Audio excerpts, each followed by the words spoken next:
Welcome to the London Insurance Lawyer Podcast. Today I'm joined by Sam Halford, Head of Claims at Phill Insurance. Sam shares his journey starting at age 17 as a traditional insurer, then moving into reinsurance and now working for a technology-led insurer. We discuss spotting opportunities, the importance of learning by doing, and the future of the insurance industry. Make yourself comfortable for this fascinating insight. Let's get into it.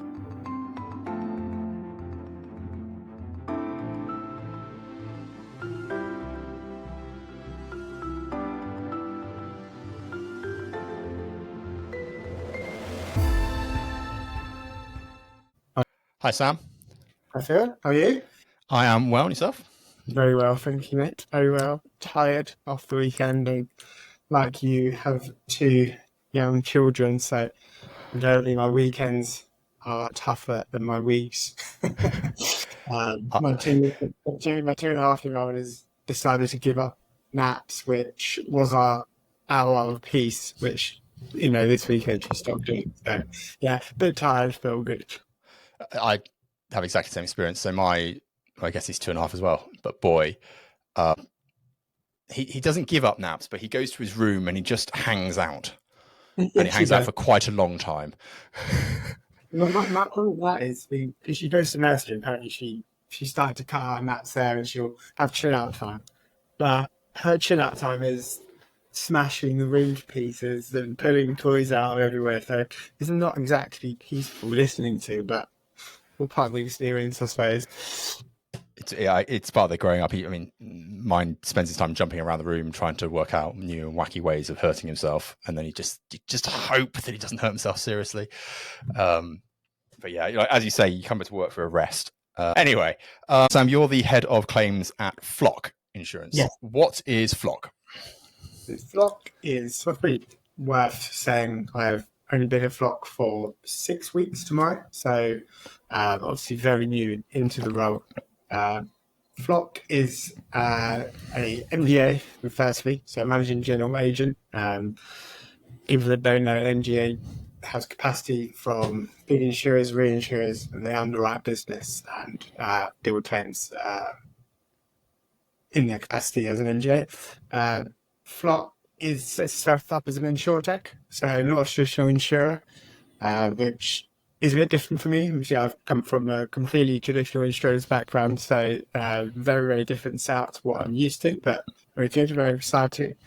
So yeah, 6 weeks in, still learning loads, lots to do. I'm kind of a team of one at the moment because people that were here before me had left before I joined. So I'm excited. I've got a colleague starting tomorrow as one of our claims operations managers who I've worked with in the past.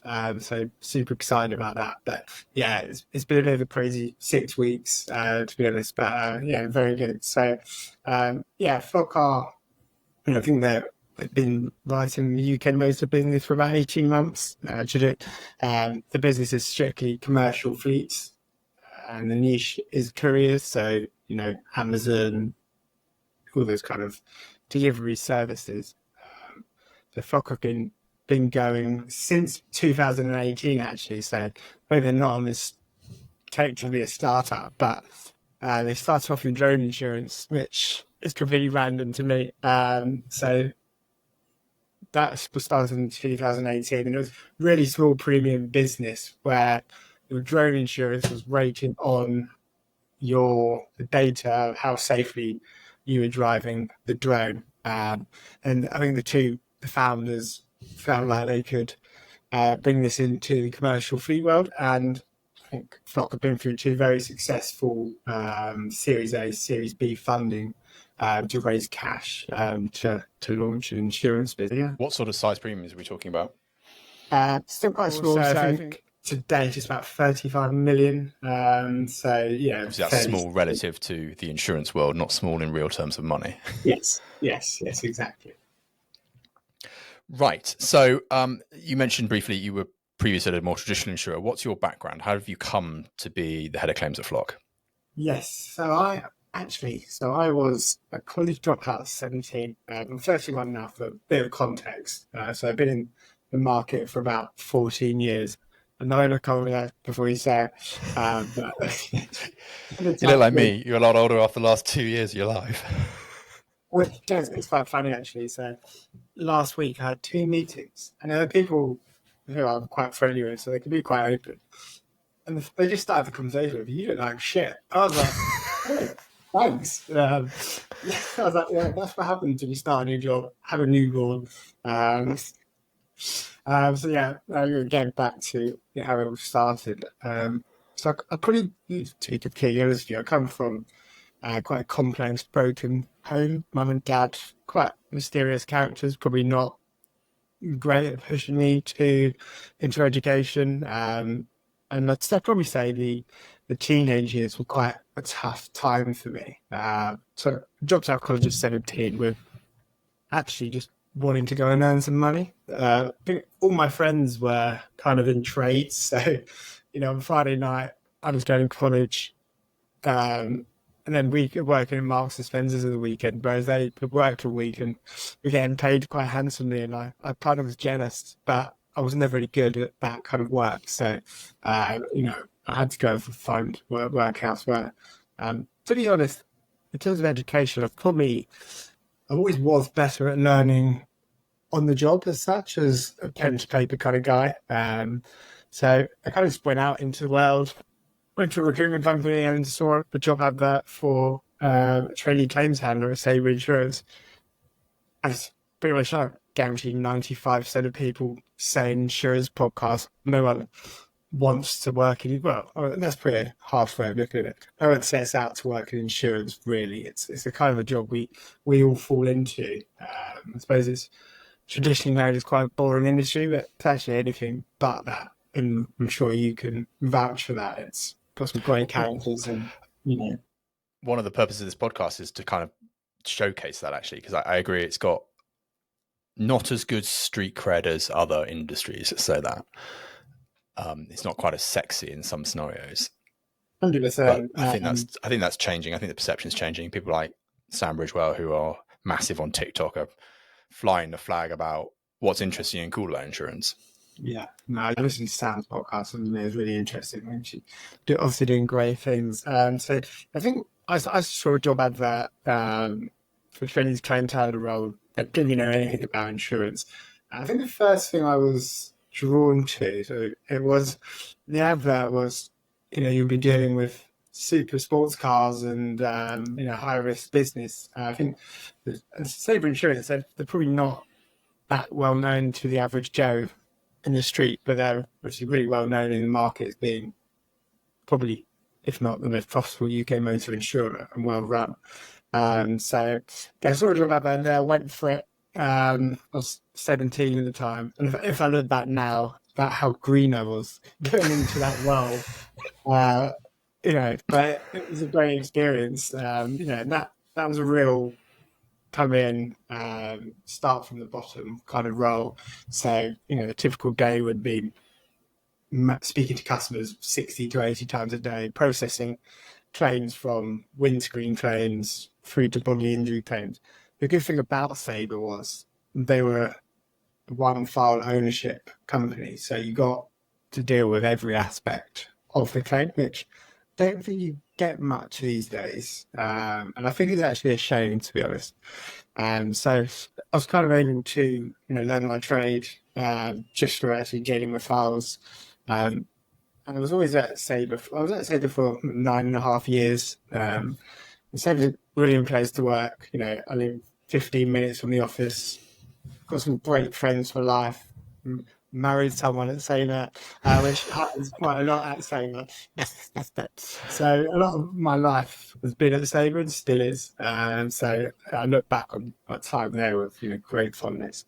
But I kind of always knew I had to move at some point for.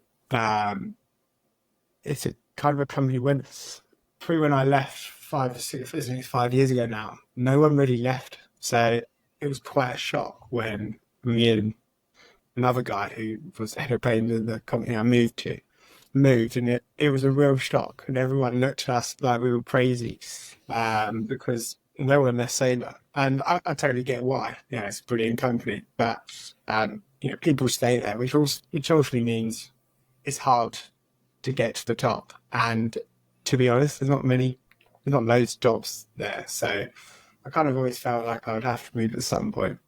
So I was given a really random opportunity. I kind of had to go and get this myself. So as my friend, my colleague, Simon Toomey, he was approached to start a brand new MGA, and he was going to be head of claims. This company's first underwriting. Again, they were a commercial fleet underwriter. All the staff were kind of all born out of Equity Red Star.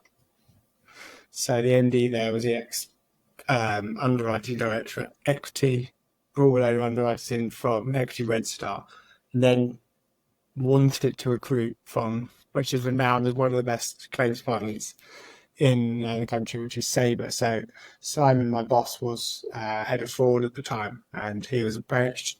And I'd love to say he came after me, but actually it didn't actually work like that. And I just sensed an opportunity. And I think I messaged Simon. I said, "You're giving me some help. Why don't we have a chat?" I think I went around his house that evening, and we kind of got the ball rolling. So, it wasn't like, he came to me, desperate for me. So you weren't that good then? No, not at all. So then, at that point it was a really strange time of life. It was really scary, because we'd been at Sabre all our life, and, all we knew was Sabre. I was 26 at the time, and Simon was 30, I believe. Really inexperienced when we look back. We didn't think that at the time, but here we were. And then we were thrown into this London life. It was a London MGA startup. We was in a tiny box room at the end of Fenchurch Street, and it was just a million miles away from life at Sabre. And, our role was to build a claims operation from scratch. So that was an in-house technical team, and we also outsourced claims work to a TPA. So we were quite fortunate, actually, in that the day I joined, there was 5 of us working there. It was the first day we wrote £1 at premium. So we kind of had some time before the chaos started, if you know what I mean. So we was able to build a really strong team in-house. We took some people that we know, and then we managed out the TPA, which had some success, some not. It was really difficult, but the time there was so valuable because we were exposed to the market. I didn't know what a capacity provider was before I left and joined First Underwriting. And then, day one, I'm sat in a meeting with 3 different reinsurers who have got some financial interest in the business. Okay, for those who don't understand, let's drill into MGAs, TPAs, and capacity suppliers. So for a layman, how would you explain it? So obviously, I'll start with an MGA. That's a managing general agent. So typically, an MGA has got to be well versed in a specialist area of the market. For example, taxi, fleet. You very rarely see more broad ones. You see a few, but ideally, you're meant to be really niche, really highly skilled at underwriting and selling products in that area. There is 2 options. You can either deal with the claims yourself in-house, and you're usually paid a fee to do that, or sometimes capacity provider will insist they have to deal with the claims for you. Capacity provider is what it says in the tin. They provide capacity to MGAs to run business. High level of oversight is needed. And then, especially with your traditional insurer, which is Sabre, who are, they underwrite policies, deal with the claims, everything's themselves from their own paper. So I suppose that's the best way I can describe it. And where does a TPA fit into that? Sorry, Mr. TPA. A TPA is a third-party administrator. So that is a company that will provide F&O services, claims handling, repair management.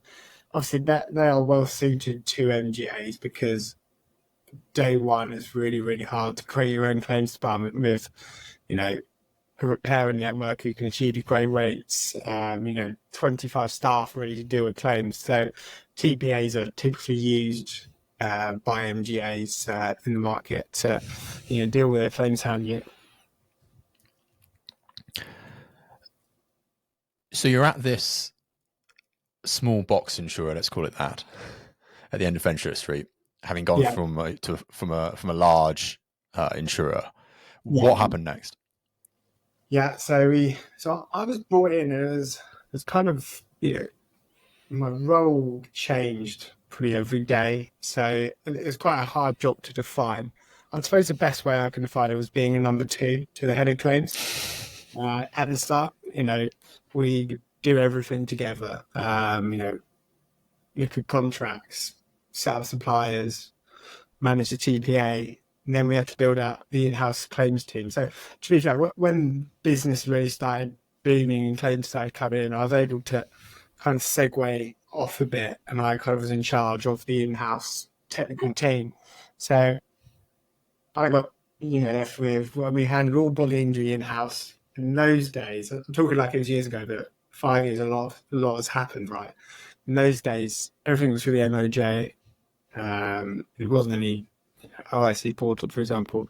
So we found we could add value to all PI claims, so we handled everything in-house. We handled all fraud in-house, and any kind of technical claim, high-value claim, would typically be dealt with by our London team. So my role was to manage a team. I think when I left, we had 4 or 5 people in that team. I was head, and I dealt with all catastrophic injury claim, which is obviously in your field. I'll present to reinsurers. I suppose I was probably took a lead on dealing with a capacity provider as well. But if I'm completely honest, when I left Sabre, I didn't really have any catastrophic bodily injury experience. I knew I wanted to do it, but I knew it was sexy as such. So when I look back and think, Christ, I was thrown in at 26 with no experience, and I've expected to, manage and present to the market about £7 million losses. I think I was our biggest claim at the time, which is pretty crazy, really. So that I think the thing I always done, I had really close people around me, lawyers, friends who could help me, and I never tried to plan anything. I'd probably like that, I think that's the one key I would suggest to anyone: just have people around you who can help you in those times of need, which I didn't need in those days. Never be the smartest person in the room, ever, ever, ever, ever. Exactly. Yeah. 100%. Always be with someone else who knows what they're talking about. Yeah. So the company grew and grew, and eventually we moved into the quite, famous building with Gherkin. And very when I started at 5, I was number 5, I think. There was close to 70, 80 people who were working for the business when I left. So a lot happened, a lot changed in that 3 years. But claims was always quite consistent, and we built a really good model. I think we had a lot of respect from the market. So it's something I look back on with being immensely proud of my time there. And you're probably going to ask me why I left, how I left, and again, it's not the few jobs I've had to be a theme. I wasn't looking to leave, really. We had, again, this is probably one of my strengths is spotting opportunities. I did think at some point I'd have to leave eventually to get to the next level or gain experience elsewhere. So I knew I'd work for an insurer. I then learned about the market. It wasn't only it was a TPA, it was a capacity provider, etc., etc. So coming in my head, I always felt like I wanted experience at all of these different companies. Maybe not so much a TPA, but definitely a reinsurer, capacity provider. And I remember doing my first reinsurance presentation to the market alongside Simon. Probably one of the most nervous I've ever been. This was in COVID times as well, so we presented on teams to 25 reinsurers. Like 26, 27, that's quite daunting. All these people, 40, 50, 20, 30 years experience dealing with the most significant personal injury claims in the market. Oh, really nervous.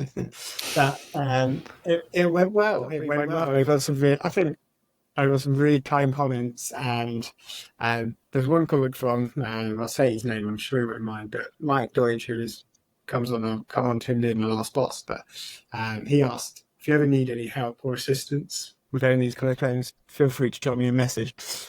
And that was like, for me, it was like a golden ticket in a way. It's like, this guy who I really respect is offering me advice. I'll be stupid not to ask him.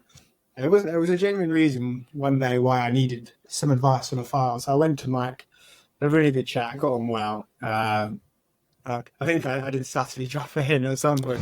I would love to work in reinsurance one day, but I was thinking years, maybe 5-10 years potentially.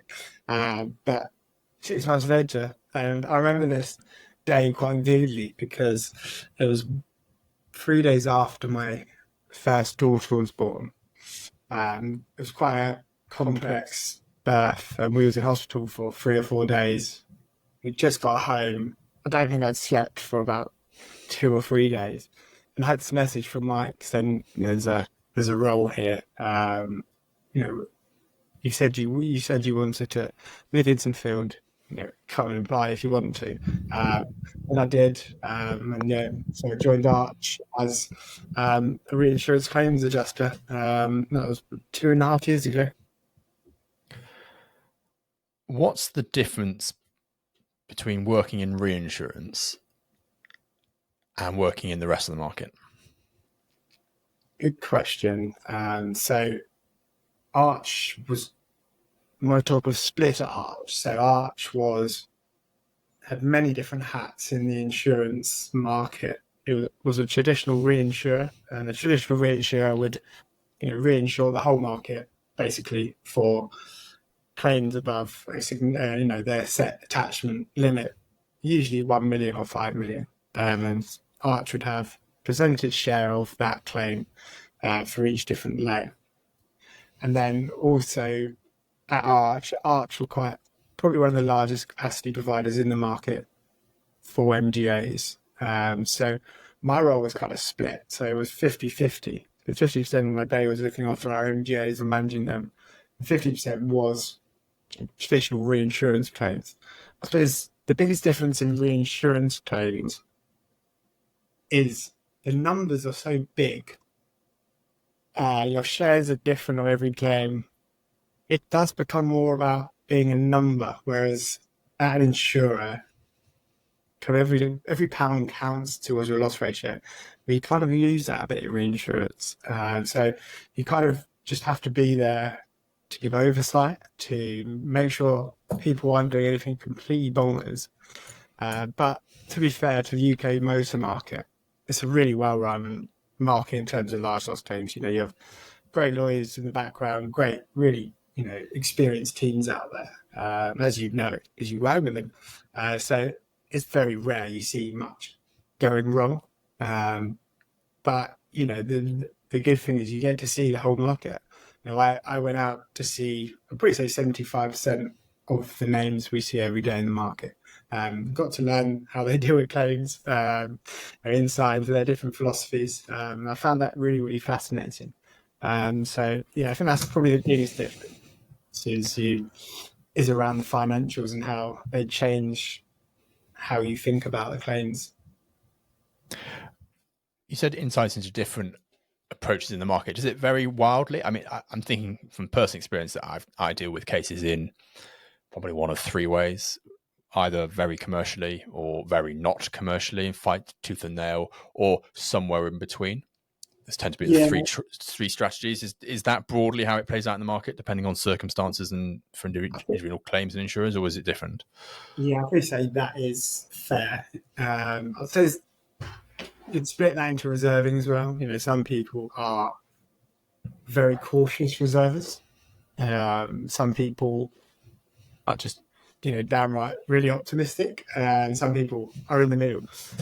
What I know with my time at Arch is more and more people are going for the middle option. I think there's a lot of market that used to potentially over-reserve, give themselves a nice room of fat in there, but the last couple of years have been tough, right, for everyone. So I think everyone tightened their belts and, realised reserving, people were potentially going for reserving, which was actually meant for a really difficult time for reinsurers because everyone was changing their reserving and inflation was going crazy, care rates were going through the roof. So nobody really knew what, was that the right thing to do? So I'm always get measured on whether I've reserved accurately or not. And the question is what do you measure that against? So do you measure that against your first guess? Or do you measure that against what the actual outcome was? And I guess at a macro level, it doesn't really matter because you're looking at the whole, the more cases you have to look at, the more sort of individual nuances get lost and don't matter. But obviously on an individual case, factors well outside of your control often dictate what happens in a case. And whilst I'd like to say I have a crystal ball and I'm always right, practically it's impossible. I think as a large loss handler, lawyer, it's probably the hardest part of the job is reserving. But I don't know if you agree. In terms of, getting it right, because it's so difficult, isn't it? Especially in the only deaths, as you know. But it's a really difficult thing to do but I think the key is, and this is what I learned in my time at Arch, no one's really, people will be bothered if you get it catastrophically wrong, but people aren't looking to be perfect in your reserve. What reinsurers are looking for is consistency in your reserving approach. If your reservers, one handler's doing this, one's doing this, actually just can't price for that. So they, explodes their brains. So I think the key message I was always taught is don't be consistent. Don't change your approach. If you are going to change your approach, make sure everyone's doing that and you tell the market why you're doing that. I think you're right. In fact, I heard that very same piece of advice 10 years ago, probably, was saying it doesn't really matter from an actuarial point what the reserve is. What matters is the relative change between how you reserve between cases. Yeah, I think that's when I joined Arch. That's one of the things I used to take pride in reserving and, almost lose sleep over it. And then to hear an actuary say, yeah, you care as long as it's consistent across all these claims. Okay, so there's just a different way of thinking. But yeah, I've always take great pride when the amount we've paid is the amount we said it was worth at the beginning of the case. There's nothing, certainly for what I do, there's no better feeling than knowing you were right 3 years earlier with no information. Yeah. This might make you laugh, but when I was at first underwriting, we was going back to how you approach claims. We was, as an MGA, you're judged on your loss ratios very quickly. So you don't have the time to look at every case in minute detail and fight every angle. So you have to be really commercial. That was probably my greatest strength, was being commercial. So playing into my hands quite well. If I'm honest, would I be the kind of claims handler who would look at every single point, run every argument? Probably not. So I'm probably not a traditional large loss handler, to be honest with you. But I was really good at getting a deal done and getting it done commercially. I had a proud spreadsheet of where I would share how much I'd saved on reserves. And you're really proud of presenting that to reinsurers. When I went to Arch, I was, one of the things I had the great fortune was having files of people's notes about when they came to watch me present. And one of the notes was about this stat was, he says he saved 67%, but, he could be reserving anything at the end of the day. And to be fair, that was very true. Yeah, it's always, I always got told, oh, so you've saved against your reserve. You've definitely over-reserved then, didn't you? Yeah, exactly. Yeah, you can't win. You literally can't win.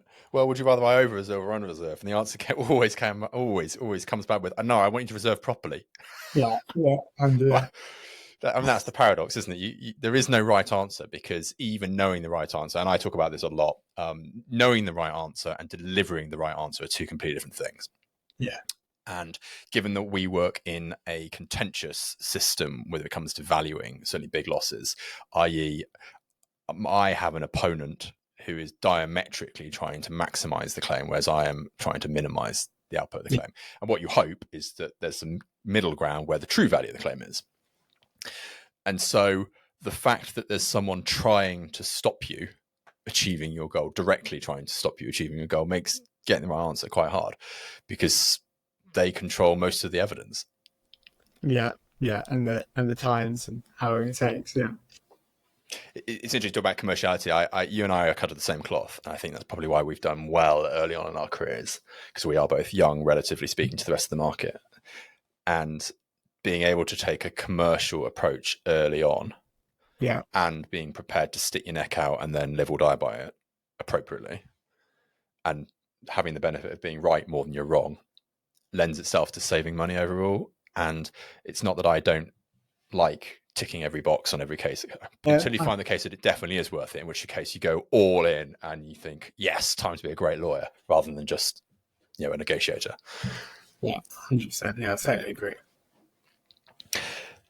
So you were at Arch, and you've been doing reinsurance for a couple of years. How have you then come to move to Flock? Yeah, so, I think that as a theme, I was never looking to leave. I mean, I really wasn't at Arch. If I'm honest, reinsurance is a great way of life.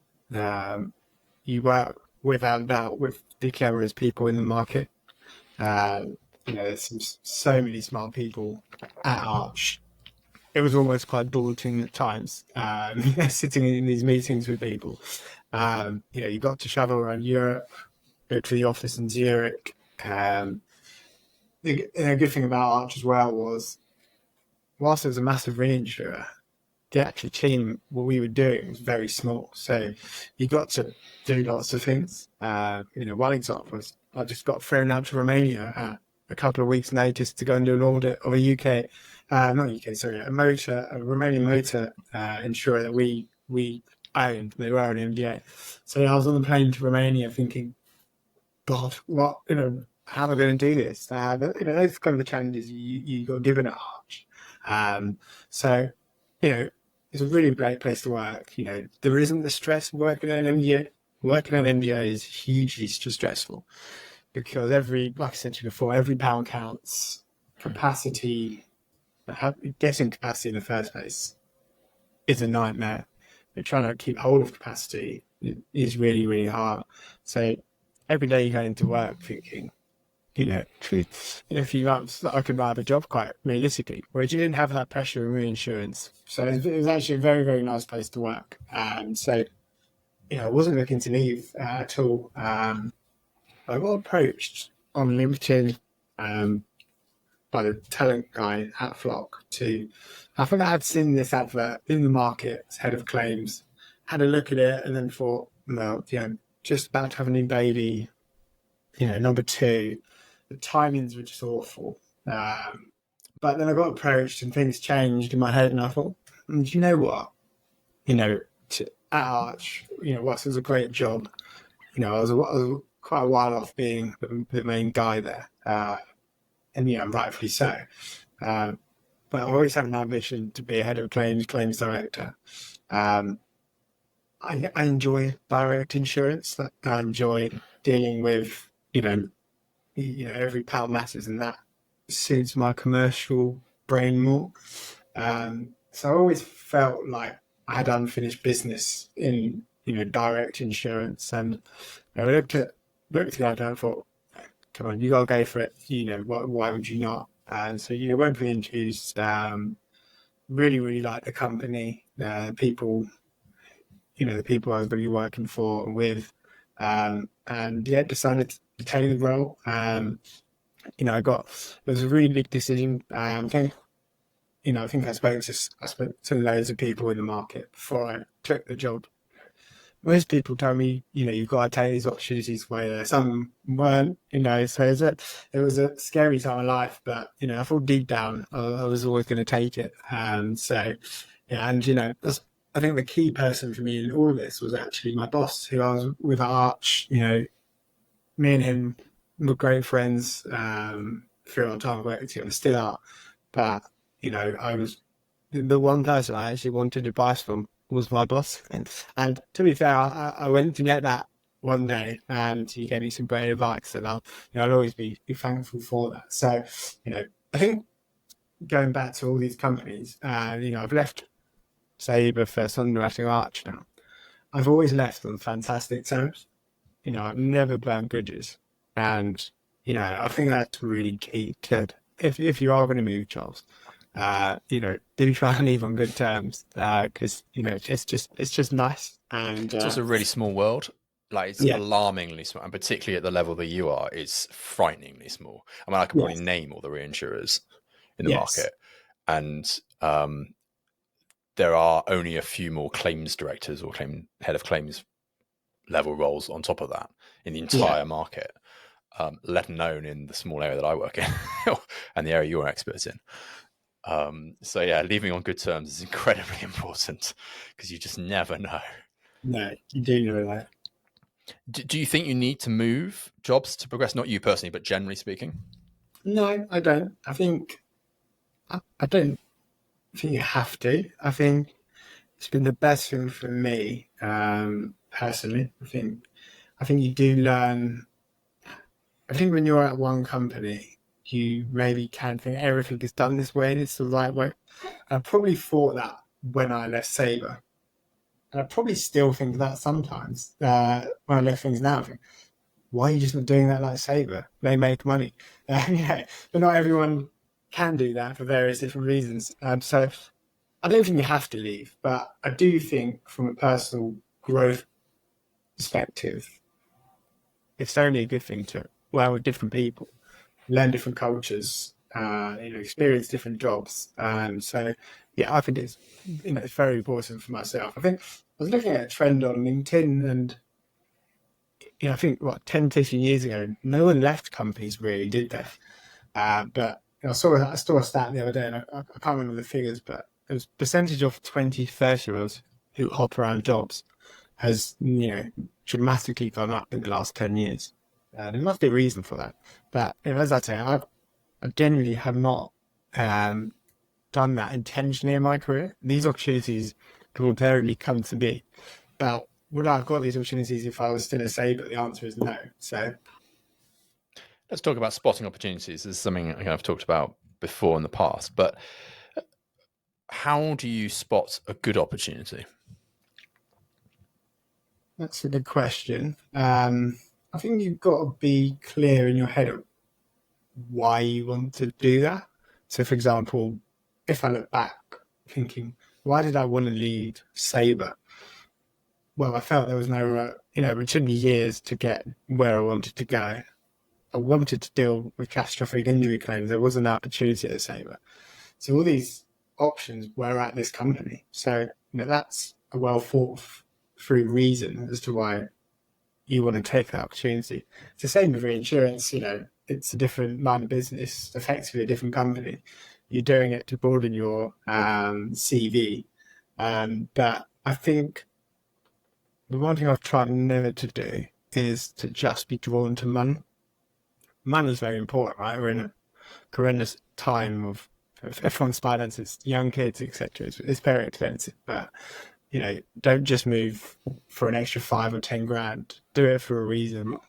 Do it because you're going to go and work with someone you really respect, and you will bring you on. That's probably how I would define that. Don't know if that's a great answer or not, but Yeah, I think that's fair. If you have a goal, it's easy to spot opportunities that help you reach that goal. yeah, If you don't have a goal or you're not clear about your goal, it's much harder. Opportunities either fall into your lap. You think, oh, well, this is a good opportunity, yeah, or which is rare, or they don't come to you, which is more likely. It's my experience. yeah. let's talk a bit more about Flock. So what makes Flock different to the rest of the market? Been here 6 weeks now, so still learning every day. But I think the key difference is their goal, and this is their company motto. And this was said to me when I went to interviews. The company goal is to quantifiably save lives, and you can look around it. What does that actually mean? But the owners are very passionate about this actually, and their goal is to drive down accidents frequency and severity. And that is through data analytics, interventions, crash detections, all these kind of things that tech can bring us. So I think the insurance market is going in that direction, or will in the next 5 to 10 years. Insurers will use more data, like telematics. A lot of them already are, but I suppose that's where Flock are different. That really is their motto, and they stick by that.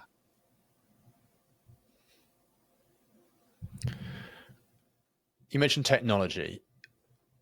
How is Flock planning on using, or how is Flock using technology already, and what's the plan for the future? Yeah, so Flock examine every mile driven by a customer fleet. So, typically you use Amazon as an example. They've got 20 different drivers on their fleet. We can examine every driver and how they have driven in that day. So, we can see when they're speeding. We can see what time of day they're driving, where they're driving.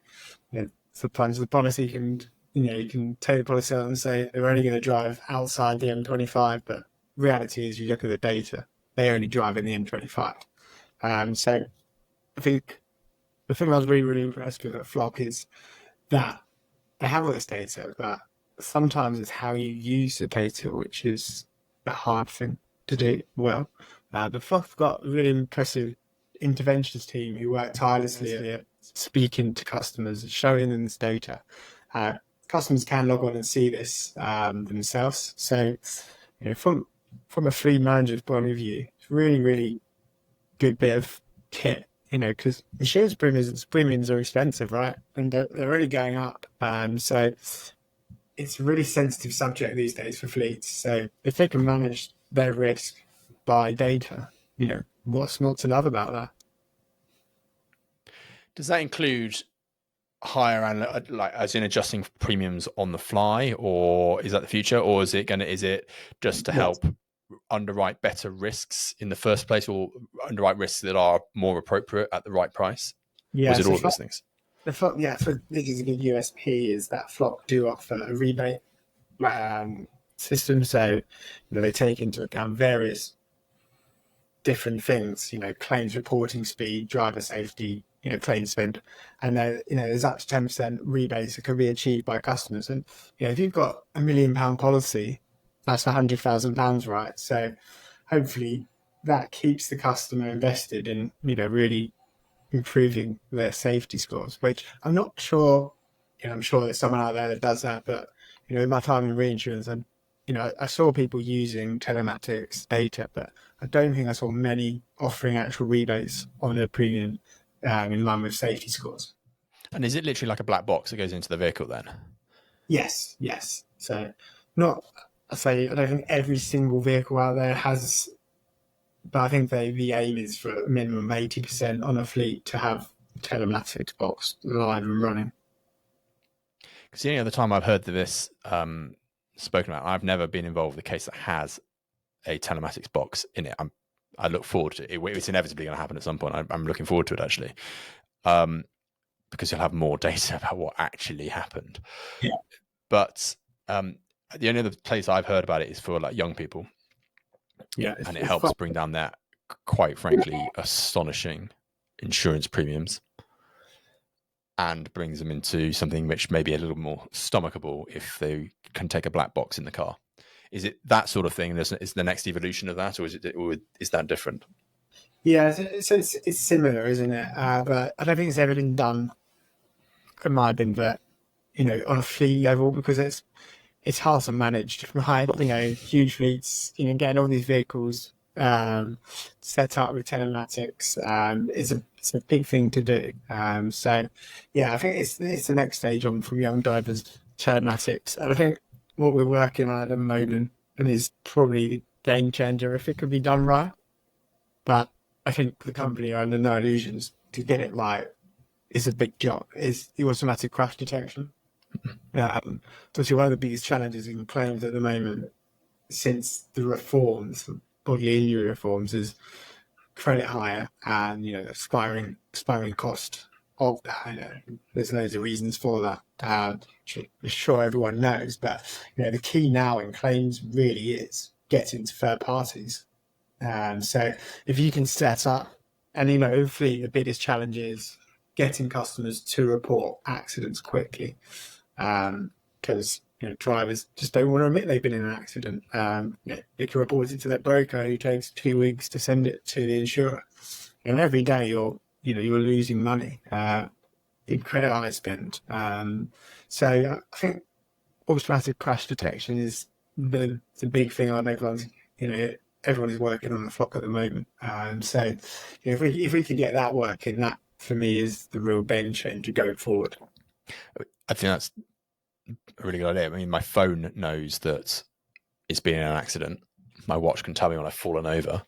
Yeah. Fortunately, it isn't very often, I have to say. But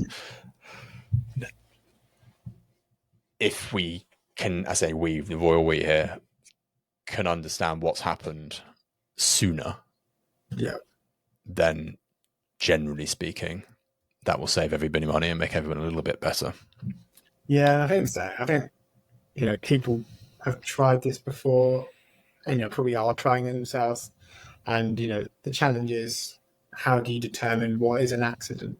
What is me hitting a pothole? What is so that, I think that's the real challenge: the accuracy on the actual the alert you get, and whether you can manage it as an operation. If you're getting hundreds of alerts a day, all good, do you have the people with tech there to reach out to customers to make sure that these accidents are real and they're being reported? Well, you must be collecting a colossal amount of data. Yes, yeah, I think in real times, and it's getting worse and worse and worse, or bigger and more every second. Yeah, I think there's on the website you can see how many miles that have been analysed. It's millions basically. So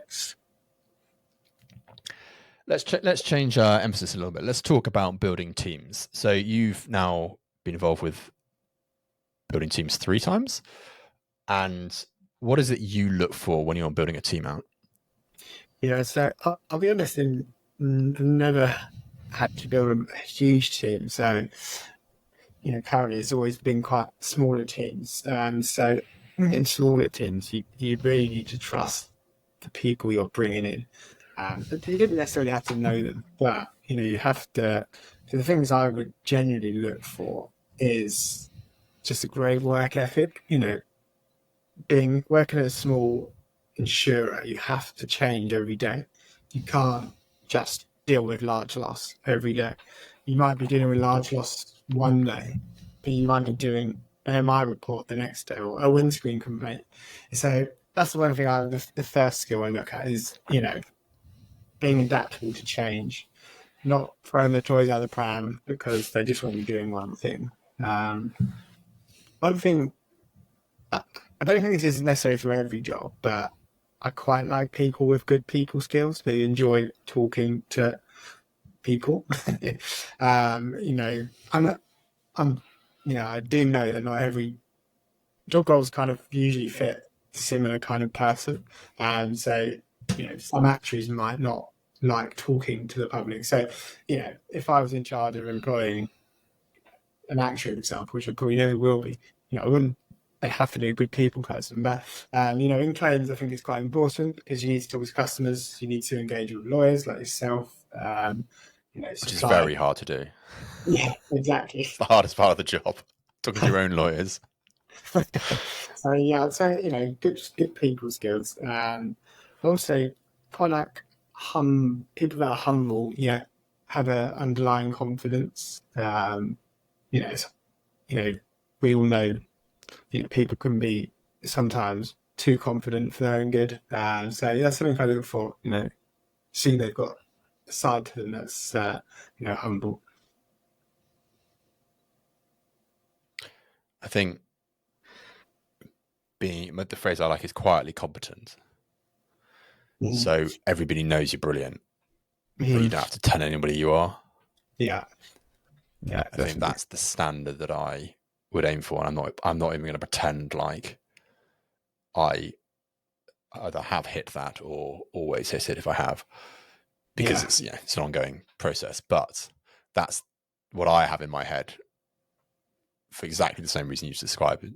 You don't need, or rather, you don't want to work with people who are just bang on about how great they are. You want to work with people who want to work with you. That's what you want to do. 100%. It's as simple as that. And that's different for everybody. Every team needs different personalities. And I think you're right, in a small team, you've got to trust them.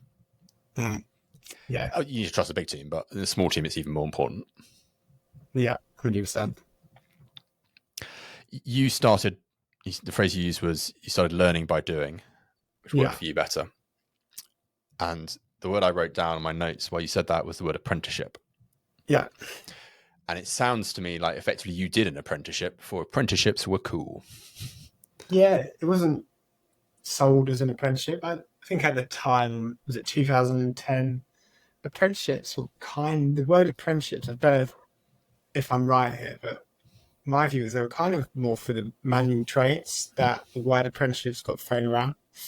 But yeah, effectively, it was an apprenticeship. It was 17, no experience, thrown into a training program, and, you learn on the job. So, yeah, I think it was an apprenticeship, really. What elements of that have stood you in really good stead today? I suppose the best thing I can think about of being thrown into a claims department and dealing with customers is learning the impact an accident has on a person. Because, we can, like I said, when you're in reinsurance, you just look at numbers. You forget the impact that accident has had on that person. It doesn't have to be a catastrophic injury claim. It could be, my car is damaged, I can't take my daughter to hospital. All these things you hear on a daily basis. So you learn the importance of the actual job you're doing. It would be one of the, slightly changing the subject, but it's one of the biggest skills I learned whilst at Sabre was your best friend is your phone. I think the amount of information you can gather and time you can spend by a simple phone call is amazing. And I'm worried that is lost in this generation of people because, I'm guilty of it as well. Texting, all these kind of things. People genuinely don't want to speak to people on the phone these days, but I still think there's a massive place for that in the world of claims. I think there's going to be two types of people in the future, probably in all jobs. There'll be people who are, let's call them telephone competent, and those who aren't telephone competent. Yeah. And those who are telephone competent will have a massive advantage if they want to get anything done over those who aren't. And even more worryingly, the ones who are competent will be able to steamroll ones who aren't. Yeah. And obviously in my world, that's an incredible advantage because, as you say, you can get all sorts of information out of a telephone call that you can't get in writing. And it's really easy to disarm people in the same way that you can get even more information by an in-person meeting. Mm-hmm. And that's another skill that's being eroded. And video calls are great. We're doing this remotely, but we know each other. I'm not trying to create more of a relationship with you. We already know each other. If I was trying to build a relationship, doing it by video is extraordinarily difficult. I'm not going to say it's impossible, but it's extremely difficult. Whereas one in-person meeting or a coffee or a lunch or anything like that, just meeting and doing something together has a massive impact on both of your relationships. And business is ultimately run by people who have relationships with each other. totally agree. I think preempting potentially one of your questions, I think it's the biggest issue for the market at the moment is hybrid working. Like, I think you and I are probably quite similar. We benefit hugely from hybrid working with young children. You know, I genuinely would not have seen Totally. my daughter 5 days a week pre-COVID because I'd been in London until 7 o'clock, getting back at 8 o'clock. But now I do the nursery runs where I can. It's brilliant for me. It's fantastic. But I am concerned that you're not, people. I think I listened to Sam, your first podcast, and the stat was quite scary. That I can't remember what it was, but you might have to remind me that the time taken to get to the next level job is tripled or something like that because you're not sitting next to experienced members of staff. So, yeah, that is a real concern, isn't it?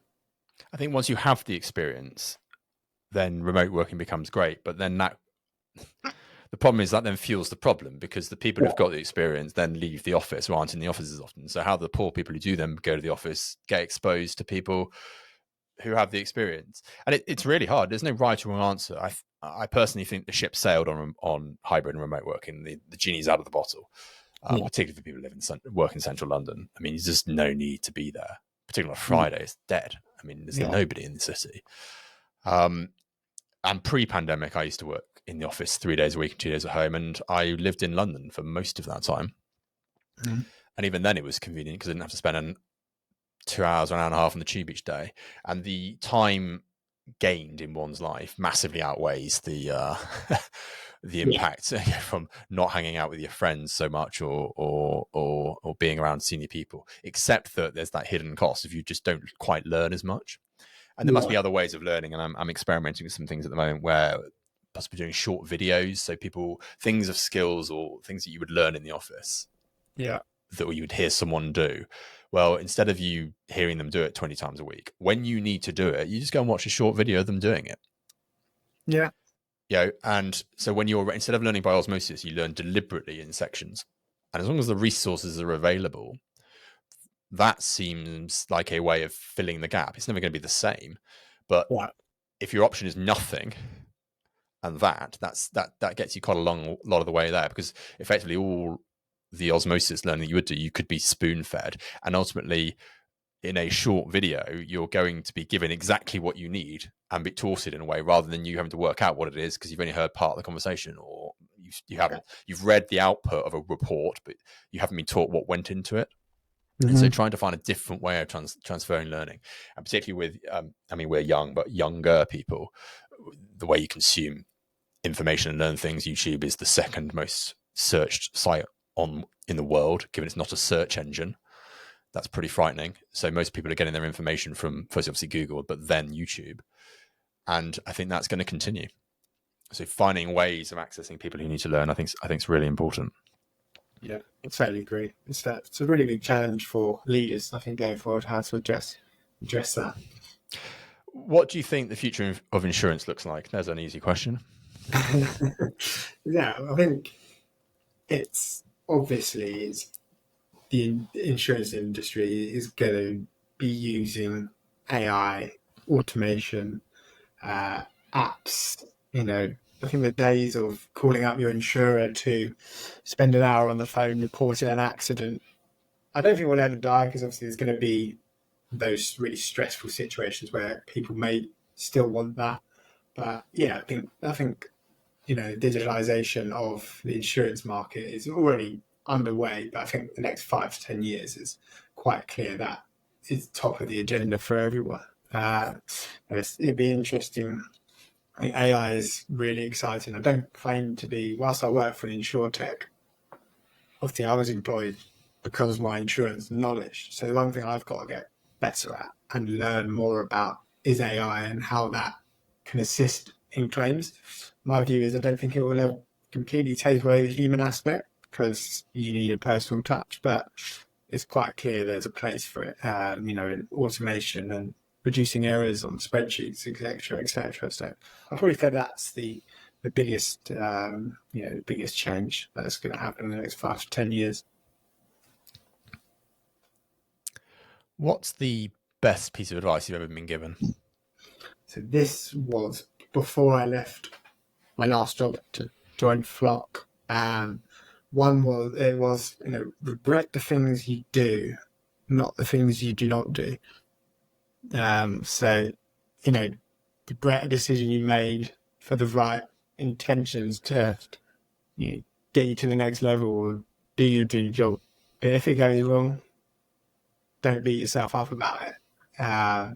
But I think you would look back in 15 years' time if you hadn't taken an opportunity that you wanted to do because you're worried about the company not succeeding or you not or yourself not succeeding. This goes alongside this. I've been thrown into the last 5 years so many rooms where, if you look back at me at 17, I was, not very well educated. Coming into this industry as just a real novice. And then you're sat there with these super, super smart people. And you can think, what the hell am I doing here? But someone also gave me some advice once was, everyone has doubts and everyone has nerves, even the most cleverest people in the room. Now, I kind of look at people and try and think everyone's in the same position. Everyone is, slightly nervous before a big meeting. I think that's really, really, really valuable. So what would you give as your best piece of advice to somebody else then? From the Sam Halford annual of fantastic advice. So, it kind of follows on, but, people we do now, again, I'm humble, but I'm 31 and I've become head of claims, relatively young for the market. I probably wouldn't have done that if I didn't take massive risks, if I didn't push myself out of my comfort zone. So if you're prepared to take a job where you could easily fail, but that excites you, do it. If it doesn't, and you really want a safe, comfortable life, then, do what you need to do. But I think to get somewhere quickly, you do have to take risks to get there. I think being in your comfort, it's quite easy to sit in your comfort zone, isn't it? And, do what you know how to do. But, I think you really need to get out there, broaden your horizons, speak to different people. And, I think that goes on. I've listened to a podcast he was on Phill talking about how important networking is in this industry. I probably cut back on how much I go to now, but I would go to anything and everything. When I started in London, I would be at everything, and I would ask everyone questions. Maybe I was quite annoying because I was asking too many questions, but I was actually genuinely interested in what other people do and how they get to where they were. So, in a world of being remote, if you can get to things in person, do it because it's really key. And one conversation might be your next job. It might be, so I think that's really, really key. And lastly, one thing I've learned is to always try and have an opinion in a room. Even if you might not be the subject matter expert, at least offer something. Don't just be that person who sits there and doesn't say anything. Try and have an opinion. Because, even if you're wrong, you're adding something on. That one I completely agree with. And then there's a well-known silk who you and I both know, who makes a point of asking everybody in the room what they think. It doesn't matter whether you are, in my world, with the other paralegal, we've just come to take a note. You're asked what you think. When it comes to decision time, and it's something I try and do in all meetings, or certainly case meetings, that we make sure we've heard from everybody. And that even if we don't agree, we do agree at the end of the meeting. And you can only do that by asking everybody what they think. Otherwise, you've got no idea. And there's lots of benefits to that, not least that you get everyone's buy-in. So everyone's kind of tied to the decision, which is good. Or if they're not happy about it, they understand why, and you can talk about it. And the other thing is that someone might say something you haven't thought of. Yeah. And that's really important, because I tell you what you don't want to be is in a room where everyone thinks they're right, and then you have a big blind spot because you all thought you were right. You didn't properly consider what was in front of you. And it tends to be people who aren't thinking they're right the whole time, or the people who are used to being in that position who are more likely to spot it. Yeah, but I think I don't know if you do this situation, but I have. Like, I'm always pretty much the youngest person in the room, and so you were always more nervous about saying something when you're the youngest person in the room and the least experienced, I suppose. And I've had it a handful of times where I feel like I've got a really good idea, but I kind of bottle saying it, and the person next to me says it, and you kick yourself. It's really annoying. But I've learned to try and not, just say what's on my mind, and even if it's ridiculous, you've got respect for people that are in, they're not going to hold it against you. I say all sorts of ridiculous things in meetings, sometimes deliberately. Yeah, I've been in it. Because, we need to try and make sure we've kicked all the options around. And if you're going to do that, someone's got to say the opposite. So that's often been me over the years. And I think it adds value to things. But in your situation, if someone's saying what you thought next to you, the other thing you could feel is proud that you thought of something smart that someone else did. Yeah. Maybe that gives you the confidence to start saying it more potentially. And also, I think having a go is a habit. It's something you have to practice, and then eventually it'll become a skill, having an opinion. And if you don't have an opinion about anything, then you're not going to succeed that well at most jobs. Yeah, no, I totally agree. That's just unfortunately the reality of it.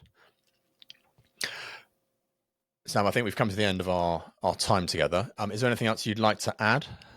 No, I think that was all. It was genuinely like a little bit nervous doing that. So it's that's good. It means it matters.